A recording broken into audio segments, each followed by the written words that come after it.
Bon la team, c'est votre gars Elon Musk en espérant que quelque chose se passe. Bon la team, aujourd'hui on continue la séance présentation. Alors aujourd'hui je vais vous présenter un joueur qui s'appelle Sedi Jata. Voilà, pour ceux qui ne le connaissent pas, il a 22 ans, c'est un attaquant de Sturm Graz en Autriche. Voilà, il fait une saison correcte, il est à je crois à 4 buts et 2 passes décisives, toutes compétitions confondues. Voilà, c'est un attaquant, il peut également jouer sur le côté.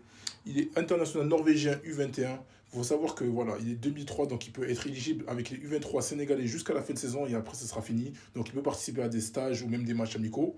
Mais voilà, c'est un joueur assez intéressant, assez véloce, assez rapide. Et là, je vais vous laisser en vidéo pour comme ça, vous allez voir de quoi il est capable. Voilà, quand je vous parle de sa percussion et de sa vitesse, voilà, c'est un joueur assez rapide, assez percutant. Il joue en pointe de base, c'est son poste de prédilection, mais il peut également jouer sur le côté, comme vous pouvez le voir. Voilà, il est assez bon sur les premiers appuis, il est assez dynamique, il est assez remuant. Donc voilà, c'est quelqu'un qui peut vraiment percuter et vraiment nous apporter dans les catégories de jeunes, je pense, à l'heure d'aujourd'hui. Et bien entendu, pourquoi pas, avec, dans un futur à moyen terme ou peut-être à long terme, voilà, le voir, pourquoi pas en sélection nationale. On peut voir que c'est quelqu'un de très intéressant, il est assez rapide, il a été courtisé beaucoup par la Gambie. Pour l'instant, voilà, il ne veut pas jouer pour la Gambie. Il faut savoir que je pense que si le Sénégal se place, surtout pour des catégories de jeunes, il viendra.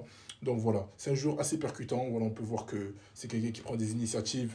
Il est assez rapide, il pose beaucoup de difficultés dans le championnat autrichien aux défenseurs. Voilà, on peut voir que vraiment en plus il est très dur. Donc c'est pas facile à bouger.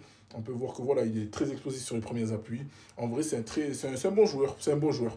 Et voilà, on peut voir ses qualités. Voilà, c'est un bon joueur, assez bon, véloce, comme on aime.